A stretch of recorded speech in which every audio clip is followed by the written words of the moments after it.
चला तर मंडळी, आज बनवूयात झणझणीत चिकन. तेलात 4 चिरलेले कांदे टाका. त्यामध्ये 1 चमचाभर मीठ टाकून हे सर्व कांदे ब्राऊन होईपर्यंत तळून घ्या.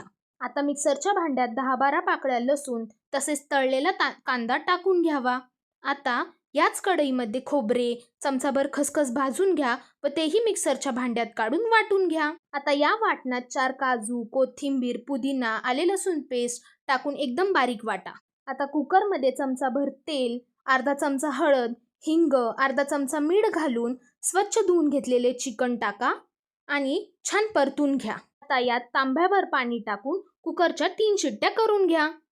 आता कढईमध्ये तेल, तूप, चिरलेली कोथिंबीर, वाटलेले वाटण घालून तेल सुटेपर्यंत परतून घ्या. आता या वाटणात हळद, तिखट, गरम मसाला, मीठ घालून हे वाटण परत परतून घ्या. यात उकडलेले चिकन टाकून त्यात 2 चमचे चिकन मसाला टाकून घ्यावा व आपले चिकन तयार आहे.